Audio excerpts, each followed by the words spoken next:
کے بارے میں خوب سمجھ لیں، بہت سارے کام کیے جاتے ہیں۔ اس رات کے بارے میں یہ کہا جاتا ہے عبادت کی فضیلت ہے، ایک بات یہ ہو گئی۔ دوسری بات یہ بتائی جاتی ہے کہ اس رات قبرستان جانا چاہیے۔ تیسری بات یہ بتائی جاتی ہے اس رات تقدیر کے فیصلے ہوتے ہیں۔ چوتھی بات یہ بتائی جاتی ہے اس رات قرآن نازل ہوا ہے۔ پانچویں بات یہ بتائی جاتی ہے کہ اس رات میں پٹاخے وٹاخے، یا چھٹی یہ کہ نہانا دھونا چاہیے۔ ساتویں یہ کہ کوئی میٹھا میٹھا کھانا چاہیے، کھلانا چاہیے، برکت ہوتی ہے رزق میں۔ جی پتوں کا، بیری کے پتوں سے نہاتے ہیں لوگ، بیری کے پتوں سے، بیری کے سارے، میں تو بکریاں چرانے جاتا تھا نا، تو بیری کے پتے وہ شب برات سے پہلے شارٹ ہو جاتے تھے، ہم پہلے سے بکریوں کو چرا کے لے آتے تھے، شب برات میں پتے غائب ہو جائیں گے۔ تو ان میں صرف ایک عبادت ایسی ہے جس میں اختلاف ہے۔ جمہور حضرات اس کے قائل ہیں کہ شب برات کی رات میں عبادت کا ثواب دوسری راتوں سے زیادہ ملتا ہے، اور بعض اس کے قائل ہیں کہ عبادت کی بھی کوئی فضیلت نہیں ہے سرے سے۔ دونوں کے دلائل ہیں، میں نے اس بارے میں آڈیو بیان ایک ریکارڈ کروایا ہے، آپ گوگل پہ سرچ کر سکتے ہیں، شب برات مفتی طارق مسعود، شب برات کے دلائل، آڈیو بیان ہے۔ اس میں شب برات سے متعلق جتنی حدیثیں ہیں، ایک ایک حدیث کی سند پڑھ کے سنائی ہے ہم نے، ایک ایک حدیث کی سند۔ تو اس میں کوئی ایک حدیث بھی صحیح نہیں ہے۔ ہاں یہ ضرور ہے کہ شب برات کی رات کی عبادت پہ کئی ضعیف حدیثیں ہیں، تو اس لیے محدثین کا اصول ہے کہ جب بہت ساری ضعیف حدیثیں جمع ہوتی ہیں تو درجہ حسن تک پہنچ جاتی ہے۔ اس لیے جمہور اس کے قائل ہیں کہ اس رات عبادت کرنی چاہیے، دوسری راتوں سے اس رات عبادت کا ثواب زیادہ ہے۔ تو کرنے کا کام صرف اور صرف اور صرف عبادت ہے بس۔ قبرستان کے بارے میں حدیث صحیح نہیں ہے، اگر فرض کر لو ہے صحیح، تو پوری زندگی نبی ایک بار قبرستان گئے ہیں اور آپ ہر سال جاتے ہو۔ پھر نبی اکیلے گئے ہیں چپکے سے رات کے اندھیرے میں، آپ جتھے بنا کے جاتے ہو، اور اندھیرے نہیں، وہاں لائٹنگ ہوتی ہے، تو یہ سنت تھوڑی ہے، تو خلاف سنت ہو گیا نا۔ پھر صحابہ میں سے کسی سے بھی ثابت نہیں ہے کہ زندگی میں اس رات میں ایک بار بھی قبرستان گئے ہوں، ایک بار بھی قبرستان گئے ہوں۔ تو یہ ایک ایسی سنت ہے جس پر صحابہ نے عمل نہیں کیا۔ نہانا دھونا کسی حدیث سے ثابت نہیں ہے، حلوے مانڈے پٹاخے کسی حدیث سے ثابت نہیں ہے۔ قرآن میں صاف طور پر ہے انا انزلناہ فی لیلۃ القدر، ہم نے قرآن نازل کیا ہے کس میں؟ لیلۃ القدر میں، رمضان کی آخری عشرے میں۔ فیہا یفرق کل امر حکیم، سارے تقدیر کے سال بھر کے فیصلے اس شب قدر میں ہوتے ہیں۔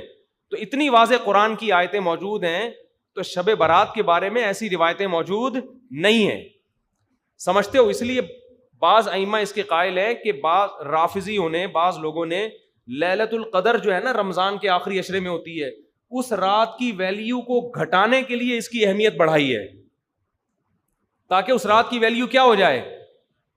کم ہو جائے۔ تو اس کے مقابلے میں اس رات کو لا کے کھڑا کر دیا۔ جو سارے فضائل لیلۃ القدر کے تھے وہ کہاں چسپا کر دیے؟ 15 شعبان۔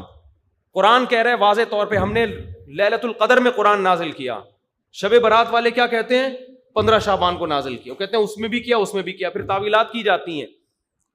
لیکن ایک بات قرآن اتنے واضح انداز میں بیان کر رہے ہیں، تو جو فضیلت جس رات کو حاصل ہے وہ اسی رات کو دینی چاہیے۔ تو 15 شعبان کو صرف اتنا اگر کرنا ہے تو صرف انفرادی طور پر عبادت کی جائے، اس کا بھی کوئی مخصوص طریقہ نہیں ہے۔ تو باقی یہ قبرستان والی جانے والی بات بھی کمزور ہے، اور اس رات میں فیصلوں والی اور حلوے مانڈے اور تہوار تو رات کو اسلام میں ہوتے ہی نہیں ہیں، اسلامی تہوار تو دن میں ہوتے ہیں، خوشی دن میں منائی جاتی ہے۔ اسلام میں راتیں عبادت یا نیند کی ہیں، خوشیوں کی راتیں نہیں ہوتی، چراغا نہیں ہوتا۔ عید الفطر دن میں ہے نا، عید الاضحیٰ بھی کب ہے؟ دن میں ہے۔ جمعے کی نماز بھی کب ہے؟ دن میں ہے، جس میں کراؤڈ ہوتا ہے، جس میں نہا دھو کے ہم آتے ہیں، ساری دن کی اعمال ہیں، یہ رات کے نہیں ہے، رات سونے کے لیے ہے، آرام کرنے کے لیے یا عبادت کرنے کے لیے۔ سمجھتے ہو کہ نہیں سمجھتے؟ صلاۃ و تسبیح کی جماعت بھی بدعت ہے، پڑھنی ہے انفرادی طور پہ پڑھیں، ٹھیک ہے، جماعت صلاۃ و تسبیح کی جائز نہیں ہے۔ تو یہ اور پتہ نہیں کیا کیا لوگ کر رہے ہیں شب برات میں، انٹرٹینمنٹ کا ذریعہ بنایا۔ شعبان کی جو رات ہے اور 15 شعبان کا روزہ، اس کے حوالے سے بہت زیادہ لوگ سوال پوچھ رہے ہیں، تو میں نے ارادہ کیا میں ایک کلپ ریکارڈ کروا دوں۔ اس میں جو بھی میری ٹوٹی پھوٹی تحقیق ہے، جو میں نے احادیث دیکھی اس بارے میں، اور جو علماء کے اقوال دیکھے، اور جتنا میں اس کی ریسرچ کر سکا ہوں، اس کا ایک خلاصہ آپ کے سامنے رکھ دوں۔ اگر میں وہ تمام احادیث آپ کو پڑھ کے سناؤں، پھر ایک ایک کی سند پڑھوں، پھر ایک ایک کی سند پہ بحث کروں، تو وہ بات بہت ہو جائے گی لمبی اور کلپ بہت طویل ہو جائے گا. تو ایک خلاصے کے طور پر پوری جو ایک تحقیق ہے وہ میں آپ کے سامنے رکھنا چاہتا ہوں. تو 15 شعبان کی جو رات ہے جس کو شب برات کہا جاتا ہے، اس کا نام شب برات کسی بھی حدیث سے ثابت نہیں ہے، اس لیے عرب اس کو اکثر لیلۃ النصف من شعبان کہتے ہیں کہ شعبان کے جو نصف ہے اس کی رات. خیر، اس کا نام شب برات ہو اگر اس وجہ سے برات کے اس میں اللہ تعالیٰ کہا جاتا ہے کہ جہنم سے بری کر دیتے ہیں، تو اس وجہ سے کسی نے نام دے دیا ہو تو ایک الگ بات ہے. لیکن اس رات میں ہوتا کیا کیا ہے، لوگ کیا کیا کر رہے ہیں، اس کی کیا شرعی حیثیت ہے، تو میں نمبر وار انشاءاللہ اس کو تفصیل سے بیان کروں گا. کچھ چیزیں تو ایسی ہیں جو بالکل ہی غیر ثابت ہیں. ان میں اس رات میں مٹھائی، حلوہ یا مختلف قسم کے حلوے پکا کے لوگوں میں بانٹنا، اور اس رات میں نہا دھو کے تیار ہونا، یہ اچھے کپڑے پہننا، ان دو چیزوں کو پہلے میں انشاءاللہ بیان کروں گا. دیکھیے، اسلام میں راتوں کے تہوار کا کوئی تصور نہیں ہے. اسلام میں جتنے بھی تہوار ہیں وہ دن کی روشنی میں ہیں. عید الفطر، عید الاضحیٰ، یہ ہمارے دو تہوار ہیں جس میں ہم سیلیبریٹ کرتے ہیں ایک دوسرے کو. یہ دن کی روشنی میں ہمیں بتائے گئے ہیں. غیر مسلموں کے تہوار رات کو ہوتے ہیں، جیسے عیسائیوں کے تہوار کرسمس آپ دیکھیں رات کو ہوتا ہے. تو اس کی وجہ یہ ہے کہ اسلام نے دن کی روشنی میں تہوار رکھے ہیں. بہت ساری حکمتیں اس میں ہو سکتی ہیں، پوری حکمتیں تو ہم نہیں جانتے، لیکن کچھ سرسری غور سے کچھ حکمتیں ہمارے سامنے آتی ہیں کہ رات کا وقت ایسی چیز ہے جو اللہ نے عبادت کے لیے بنایا یا آرام کرنے کے لیے، سونے کے لیے بنایا. رات میں اگر آپ سیلیبریٹ کریں گے کسی بھی عمل، یعنی کوئی خوشی منائیں گے، تو اس میں انسان کی گناہوں کی طرف توجہ زیادہ جاتی ہے. جیسے آپ دیکھیں کرسمس میں شرابیں پی جاتی ہیں، اور جو بھی غیر مسلموں کے تہوار ہیں اس میں بھی چراغاں ہوتا ہے رات کے وقت. تو جبکہ ہمارے ہاں جو عید الفطر ہے وہ دن کی روشنی میں ہم نماز پڑھ کے اس کی ابتدا کرتے ہیں.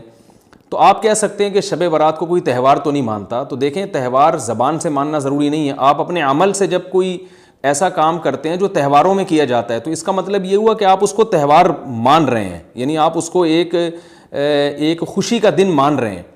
تو نہانا دھونا یا کھانے پکا کے لوگوں میں تقسیم کرنا یا خود کھانا، اور خاص طور پہ حلوہ یعنی میٹھا، یہ چیزیں تہواروں کے موقع پر ہوتی ہیں. جیسے ہم عید الفطر والے دن صبح سوئیاں بناتے ہیں، میٹھا بناتے ہیں، کھاتے ہیں، لوگوں کو کھلاتے ہیں، نہاتے ہیں، اچھے کپڑے پہنتے ہیں. جمعے والے دن بھی، جمعے میں بھی عید کا عنصر ہے حدیث میں، اس کو بھی عید قرار دیا، اس دن بھی ہم نہا دھو کے کپڑے پہنتے ہیں. تو جو لوگ 15 شعبان کی رات کو نہاتے دھوتے ہیں، اسپیشلی اس رات کو کہ بھئی آج کوئی تہوار ہے یا آج کوئی خوشی کا دن ہے، اور مٹھائیاں کھاتے ہیں یا حلوے پکاتے ہیں، تو وہ زبان سے اس کو تہوار نہ بھی کہیں، اپنے عمل سے یہ بتاتے ہیں کہ یہ تہوار ہے، جبکہ یہ تہوار نہیں ہے. اسلام میں کوئی اس کی ایک ضعیف روایت بھی نہیں ہے کہ آپ صلی اللہ علیہ وسلم نے، میرے علم میں نہیں ہے کم از کم، ہو سکتا ہے کوئی موضوع من گھڑت روایت موجود ہو جس میں کوئی کہیں بھی نہیں ہے کہ آپ صلی اللہ علیہ وسلم نے اس رات کو ہمیں نہانے کا حکم دیا ہو، یا اچھے کپڑے پہننے کا حکم دیا ہو، یا کھانے پینے کا یا حلوے کھلانے کا، ہمیں حلوے مانڈے کا ہمیں حکم دیا ہو. تو اللہ کا واسطہ یہ بدعت ہے، اس کو ختم کریں اپنے معاشرے سے. اور اسلام میں تہوار کا ٹائم دن میں ہوتا ہے. عید الفطر، عید الاضحیٰ ہے جس میں ہم دن میں قربانی کرتے ہیں اور کھاتے ہیں، پیتے ہیں، نہاتے ہیں، دھوتے ہیں. راتوں کے یہ کام نہیں ہے، رات کو آپ سوئیں یا عبادت کریں.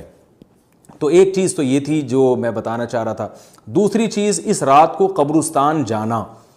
دیکھیے، اس بارے میں حدیث پیش کی جاتی ہے، مشہور حدیث ہے، لوگ سنتے رہتے ہیں کہ نبی صلی اللہ علیہ وسلم رات کو اٹھے اور امی عائشہ رضی اللہ تعالیٰ عنہ بھی آپ کے پیچھے چلی گئیں، اور آپ صلی اللہ علیہ وسلم جنت البقیع میں مغفرت کی دعا مانگ کے تشریف لے آئے واپس. تو یہ حدیث انتہائی درجے کی ضعیف حدیث ہے. اور ایک تو ضعیف حدیث ہے، دوسری بات یہ کہ اگر ہم تھوڑی دیر کے لیے فرض کر لیں یہ صحیح حدیث ہے، اور ہم کہتے ہیں کہ بھئی نبی صلی اللہ علیہ وسلم نے یہ عمل کیا ہے، تو صحابہ میں سے کسی سے ضعیف حدیث سے بھی ثابت نہیں ہے کہ کوئی اس رات قبرستان گئے ہوں. حضرت ابو بکر کے بارے میں کوئی روایت نہیں ملتی کہ اس رات قبرستان گئے ہوں، حضرت عمر کے بارے میں کوئی روایت نہیں ملتی، یہ کسی ایک صحابی کے بارے میں نہیں. تو آپ مجھے بتائیں کہ یہ کیسی سنت ہے کہ جو صحابہ کی سمجھ میں نہیں آئی اور ہماری سمجھ میں آ گئی ہے. تو مشرکین مکہ یہ کہا کرتے تھے، لو کان خیرن ما سبقونا الیہ، قرآن مجید کی آیت ہے کہ اگر یہ اسلام میں کوئی خیر ہوتی تو یہ صحابہ ہم سے پہل نہ کرتے.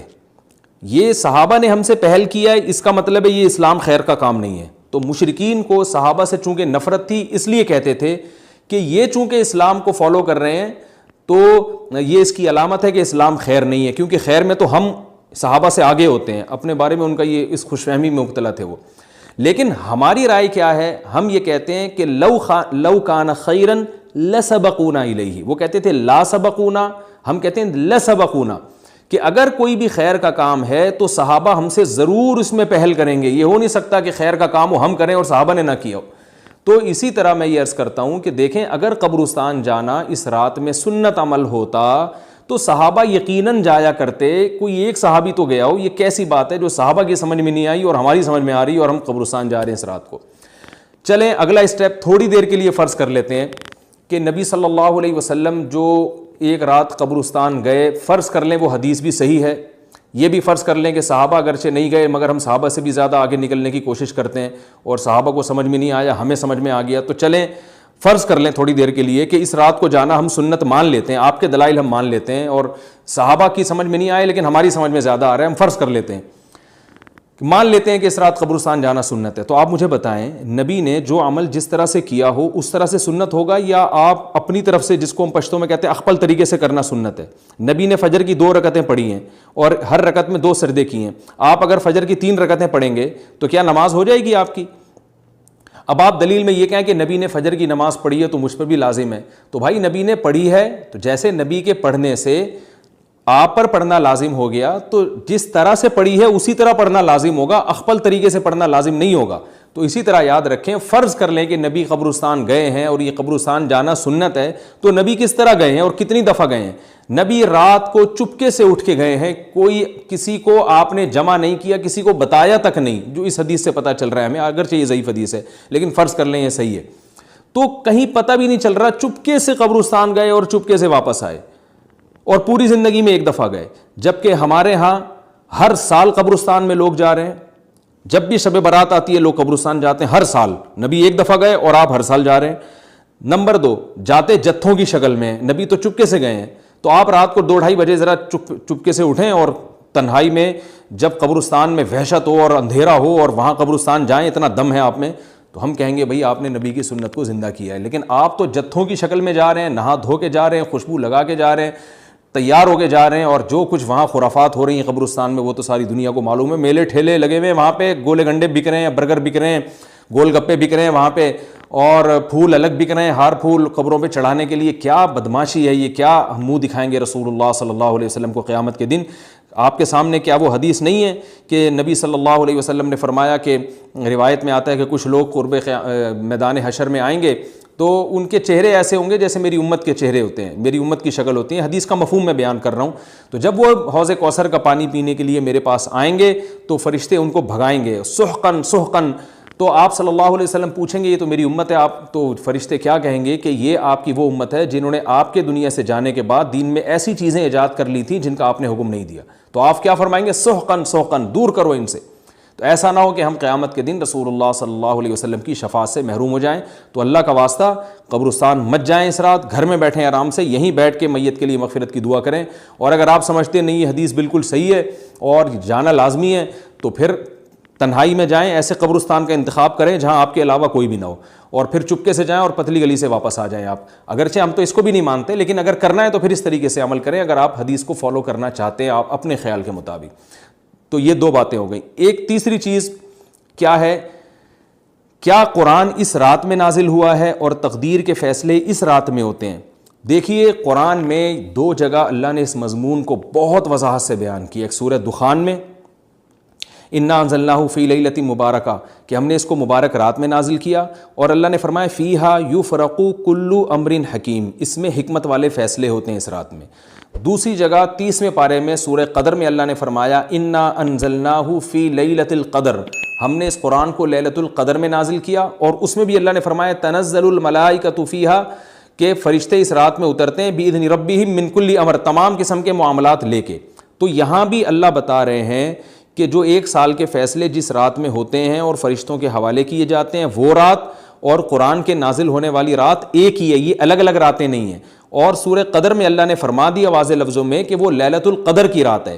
تو اتنی وضاحت کے بعد پھر یہ کہنا کہ اس رات میں قرآن نازل ہوا تھا جبکہ اس کے بارے میں کوئی صحیح حدیث موجود بھی نہیں ہے، ضعیف یا موضوع روایتیں ہیں تو یہ بالکل قرآن پر میں سمجھتا ہوں کہ یہ ٹھیک نہیں ہے، بالکل دلیل کے لحاظ سے یہ کمزور بات ہے۔ اگرچہ بعض علماء اس طرف گئے ہیں اور انہوں نے تعویل کی ہے، انہوں نے یہ تعویل کی ہے کہ قرآن جو ہے آسمان دنیا پہ آیا لیلۃ القدر میں، اور وہاں سے جو نیچے نزول شروع ہوا ہے وہ شب برات میں ہوا ہے، لیکن یہ تعویل عقل سے بعید ہے اور اس تعویل کی ہمیں ضرورت بھی نہیں ہے۔ دو صحیح حدیثیں ٹکرا رہی ہوں یا قرآن کی آیت کسی ایسی متواتر حدیث سے ٹکرا رہی ہو تو پھر تو وہاں ہمیں تطبیق دینے کی ضرورت پیش آتی ہے، جب قرآن کے مقابلے میں کوئی حدیث ہی نہیں ہے، صحیح حدیث بھی نہیں ہے۔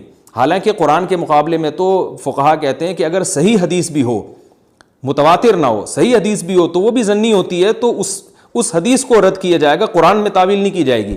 لیکن یہاں تو صحیح حدیث بھی نہیں ہے، یہاں تو ایک ضعیف روایت ہے اور ضعیف اقوال ہیں، آپ اس کو کیسے قرآن کے مقابلے میں لا سکتے ہیں؟ تو جو بالکل بے غبار بات ہے وہ یہی ہے کہ اللہ تعالیٰ نے قرآن مجید کو لیلۃ القدر میں نازل کیا، جو رمضان کے آخری عشرے میں ہوتی ہے، اور اسی لیلۃ القدر میں فیصلے بھی ہوتے ہیں۔ اور بعض لوگ کہتے ہیں اس میں حرج کیا ہے کہ ہم 15 شعبان کو بھی فرض کر لیں، اس میں قرآن نازل ہوا اور لیلۃ القدر میں بھی، بھائی اس سے لیلۃ القدر کی ویلیو کم ہوتی ہے۔ اللہ تو لیلۃ القدر کی ویلیو بڑھا رہے ہیں کہ یہ ایسی رات ہے جس میں 1 سال کے فیصلے بھی کر دیے جاتے ہیں اور اس میں قرآن مجید کا نزول بھی شروع ہوا۔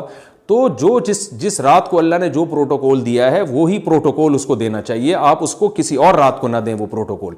تو یہ تیسرا مسئلہ ہوا۔ پہلا مسئلہ حلوے مانڈے کا اور نہانے دھونے کا، وہ بھی غلط ہے۔ دوسرا مسئلہ قبرستان جانے کا، وہ بھی ٹھیک نہیں ہے۔ تیسرا مسئلہ کہ اس رات میں قرآن نازل ہوا اور فیصلے ہوتے ہیں، یہ تیسری بات بھی غلط ہے۔ نہ تو اس رات میں قرآن نازل ہوا اور نہ اس رات میں فیصلے ہوتے ہیں۔ چوتھی چیز کہ کیا اس رات کی میں عبادت کی کوئی فضیلت ہے سرے سے یا نہیں ہے، یہ ایک علمی مسئلہ ہے۔ تو اس بارے میں خوب اچھی طرح سمجھ لیں کہ اس بارے میں جتنی بھی احادیث ہیں جو اس رات کی فضیلت کے بارے میں ہیں کہ بنو کلب کی بکریوں کے برابر مغفرت ہوتی ہے اور بکریوں کے بالوں کے برابر، اور یا جو بھی اس بارے میں روایات ہیں کہ سب کی بخشش ہو جاتی ہے سوائے اس شخص کے جو کسی کے دل میں کینہ رکھتا ہے، تو یہ جتنی اس رات کی فضیلت میں احادیث ہیں، تو ایک بات تو خوب اچھی طرح سمجھ لیں، اس پر تمام محدثین کا، جہاں تک میں نے دیکھا ہے، تمام محدثین کا اتفاق ہے کہ اس کی فضیلت میں صحیح حدیث ایک بھی نہیں ہے۔ اس رات کی فضیلت میں ایک بھی صحیح حدیث موجود نہیں ہے، لیکن ضعیف روایتیں اتنی کثرت سے ہیں کہ ایک الگ محدثین کا اصول ہے کہ جب ضعیف روایتیں کی سندیں زیادہ ہو جائیں تو وہ حسن بن جاتی ہے، یعنی قابل قبول ہو جاتی ہے وہ، کیونکہ بہت ساری کمزور چیزیں مل کے اس میں کچھ قوت پیدا کر دیتی ہیں۔ تو اب جن علماء نے احادیث کے ضعف کی طرف دیکھا کہ ایک بھی صحیح روایت نہیں ہے، انہوں نے اس رات کا بالکلیہ انکار کر دیا کہ اس رات کی سرے سے کوئی فضیلت نہیں ہے۔ لیکن جن علماء نے اصول حدیث کی طرف دیکھا اور فقہ کے ایک اصول کی طرف دیکھا کہ کثرت روایات درجہ حسن تک پہنچ جاتی ہیں ضعیف روایات، تو انہوں نے کہا کہ بالکل اس رات کی فضیلت کا انکار ہی سرے سے کر دینا یہ غلط ہے۔ تو جمہور اس طرف گئے ہیں کہ اس رات کی فضیلت کا بالکلیہ انکار کر دینا یا اس کی عبادت کی فضیلت کا بالکلیہ انکار کر دینا یہ ٹھیک نہیں ہے، لیکن کچھ علماء، وہ بھی بڑے محقق علماء ہیں، وہ اس طرف گئے ہیں کہ اس رات کی سرے سے کوئی فضیلت اسلام میں ہے ہی نہیں۔ اب میں دونوں طرف کے علماء کا کچھ تھوڑا سا تجزیہ پیش کرتا ہوں۔ تو جو علماء یہ کہتے ہیں کہ اس رات کی فضیلت ہے اور فضیلت میں کثرت سے روایات ہیں اور اس میں بڑے بڑے علماء داخل ہیں، امام شافعی رحمہ اللہ تعالیٰ جیسے مجتہد بھی ہیں جو اس رات کی فضیلت کے قائل ہیں۔ باقی ائمہ سے مجھے جو ہے نا امام ابو حنیفہ سے کچھ نہیں ملا اس رات کی فضیلت کے بارے میں، اور امام احمد ابن حنبل سے بھی مختلف روایات ملی ہیں، اس لیے میں جزم سے کسی اور امام کے بارے میں نہیں کہہ سکتا، لیکن امام شافعی سے بہرحال اس کی فضیلت صراحتاً منقول ہے، اگرچہ انہوں نے بھی اعتراف کیا ہے کہ اس کی روایات کے بارے میں جتنی اس بارے میں روایات ہیں وہ ضعیف ہیں، لیکن وہی ایک اصول ہے کہ جب ضعیف روایات بہت کثرت سے ہوتی ہیں تو درجہ حسن تک پہنچ جاتی ہیں۔ تو اس اصول کے تحت جمہور اس کے قائل ہیں کہ اس رات میں عبادت اگر ہم کرتے ہیں تو دوسری راتوں کی نسبت ہمیں ثواب زیادہ ملتا ہے۔ لیکن جو بعض دوسرے علماء جو بالکل ہی اس رات کی فضیلت کے منکر ہیں، ان کے دلائل میں یہ ہے کہ یہ بات اگرچہ درست ہے کہ اگر ضعیف روایات کثرت سے ہوں تو وہ درجہ حسن تک پہنچ جاتی ہیں، لیکن وہ کہتے ہیں کہ کچھ قرائن ایسے ہیں جن قرائن سے پتہ چلتا ہے کہ جو ہے ان قرائن کو اگر سامنے رکھا جائے تو وہ ان کی رائے یہ ہے کہ پھر ان کا خیال یہ ہے کہ ان کا رجحان اس طرف ہے کہ اس رات کی سرے سے کوئی فضیلت نہیں ہے۔ ان قرائن میں ایک چیز یہ بھی ہے کہ اس کے بارے میں جو روایات ہیں ان میں بہت زیادہ ثواب کی بشارت سنائی گئی ہے۔ تو بعض محدثین کا یہ اصول ہے کہ کسی رات کے بارے میں یا کسی خاص عمل کے بارے میں بہت زیادہ کہیں غلو ہوتا ہے یا مبالغہ ہوتا ہے، غلو تو نہیں کہہ سکتے، تو یہ خود ایک اس طرف اشارہ ہوتا ہے کہ یہ ایک ضعف ہے، اگرچہ یہ کوئی اتنی مضبوط بات نہیں ہے، لیکن بہرحال جو علماء اس کی فضیلت کے بالکل منکر ہیں ان کی ایک دلیل میں آپ کے سامنے پیش کر رہا ہوں۔ دوسری بات یہ ہے کہ جو علماء اس کی فضیلت کے بالکل بھی قائل نہیں ہیں ان کی ایک بڑی دلیل یہ بھی ہے، جن میں ہمارے شیخ حضرت مفتی رشید احمد صاحب رحمہ اللہ تعالیٰ بھی تھے، اگرچہ انہوں نے اس بارے میں کوئی صراحتاً فتویٰ نہیں دیا لیکن وہ یہ اشکال ظاہر کیا کرتے تھے کہ شریعت میں جب بھی کسی وقت کی یا کسی خاص رات کی کوئی فضیلت آتی ہے تو اللہ تعالیٰ اس کو جو ہے وہ اس کا صحیح ٹائم نہیں بتاتے بلکہ اس میں اختلاف ڈال دیتے ہیں۔ اس کی مثال ایسے جیسے جمعے کے دن حدیث میں آتا ہے کہ ایک وقت جمعے میں ایسا آتا ہے جس میں دعا لازمی قبول ہوتی ہے، اب ظاہر ہے وہ بڑا فضیلت کا وقت ہے، تو وہ وقت ہمیں متعین طور پہ بتایا نہیں گیا ہے، اس لیے علماء کا اس میں اختلاف ہوا، بعض نے کہا عصر کے بعد، بعض نے کہا کہ 2 خطبوں کے درمیان۔ لیلۃ القدر کو دیکھ لیں، لیلۃ القدر کی فضیلت میں قرآن بھی ہے، بہت ساری احادیث ہیں، لیکن لیلۃ القدر کی رات ہے کون سی یہ اللہ نے اس میں ابہام ڈال دیا۔ طاق راتوں میں 21 بھی ہو سکتی ہے، 23 بھی ہو سکتی ہے، بعض بلکہ حدیث سے 22ویں رات کا بھی ہونا ثابت ہے، زیادہ امکان 27ویں رات کا ہوتا ہے، تو وہ متعین نہیں ہے۔ تو جو علماء کہتے ہیں اس کی سرے سے کوئی فضیلت ہی نہیں ہے، ان کا رجحان وہ ان کی ایک یوں سمجھیں کہ دلیل تو نہیں لیکن ایک استئناس کہتے ہیں اس کو، کہ اس سے ان کے اس نظریے کو تقویت ملتی ہے کہ اگر یہ اس کی اتنی زیادہ فضیلت ہے تو اس کی تعیین میں اختلاف بالکل بھی نہیں ہے، تو یہ وہ کہتے ہیں کہ یہ مزاج شریعت کے خلاف ہے۔ اور تعیین میں اختلاف ہوتا کیوں ہے؟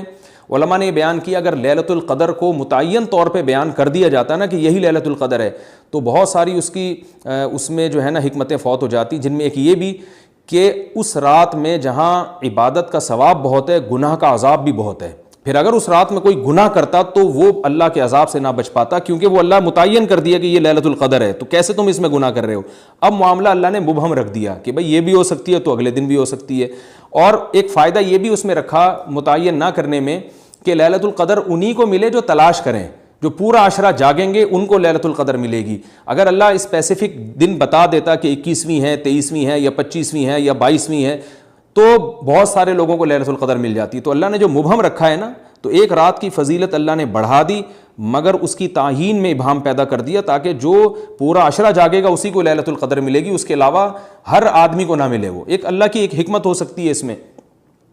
تو یہ 2 حکمتیں ہیں کہ اس میں گناہ اگر کوئی کرے تو اس پر عذاب نہ آ جائے، کیونکہ اگر متعین کر دیا جائے گا تو پھر گناہ کیسے تم کر رہے ہو اس رات میں، تو اللہ نے اس میں بھی ابہام پیدا کر دیا۔ جو گناہ کرنے والا ہے اگرچہ وہ بڑا گناہ گار ہے اس رات میں، چاہے وہ رمضان کا آخری عشرے میں کسی رات میں بھی گناہ کرتا ہے، لیکن کم از کم اتنا عذر تو ہے کہ اس کو کیا پتا تھا کہ یہ آج لیلۃ القدر ہوگی۔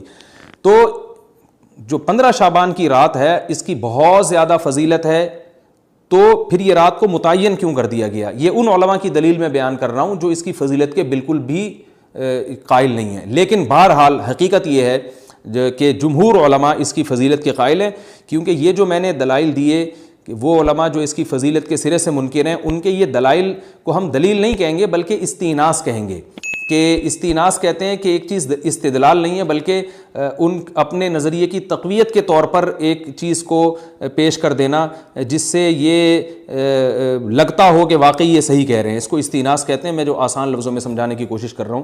اور ایک استدلال کہتے ہیں کہ ایک ریسرچ کو، ایک پوری تحقیق کو۔ تو جمہور کا مذہب ایک اصول پر مبنی ہے کہ بھئی اتنی ساری روایات ہیں اور ضعیف ہیں، ان میں ٹھیک ہے کچھ موضوع بھی ہیں لیکن بہت ساری ایسی ہیں جو موضوع بھی نہیں ہیں، تو ضعیف روایات ہیں جب اتنی کثرت سے ہیں اور اس میں ہے بھی عبادت کا تذکرہ تو عبادت کرنے میں کوئی حرج بھی نہیں ہے، تو لہذا انہوں نے اس کو جو ہے نا اس کو دلیل بنایا ہے اور اصول کے لحاظ سے یہ بات درست ہے۔ تو اس اصول کو اگر کوئی فالو کرنا چاہے تو اس رات کی عبادت اس کے لیے بالکل ٹھیک ہے اور اللہ کی رحمت سے امید ہے کہ اس میں اس کو ثواب زیادہ ملے گا۔ تو جمہور ایک طرف ہیں اور بعض علماء دوسری طرف ہیں۔ تو یہ میں نے صرف اس لیے بیان کر دیا کہ اس رات کی فضیلت میں اتفاق نہیں ہے بلکہ مختلف فی ہے، مجتہد فی ہے، اختلاف رائے اس میں ہو سکتا ہے۔ تو اگر کوئی عالم اس رات کی فضیلت کا بالکلیہ انکار کرے اور ان علماء کا بھی احترام کرے جو اس رات کی فضیلت کے قائل ہیں، تو پھر اس عالم پر رد کرنے کا حق نہیں ہے۔ دوبارہ میں اپنی بات کو ریپیٹ کرتا ہوں، اگر کوئی عالم یہ کہے کہ اس رات کی سرے سے کوئی فضیلت نہیں ہے تو اس عالم پر طعن و تشنیع جائز نہیں ہے، کیونکہ ان کے بھی کچھ نہ کچھ استدلالات ہیں۔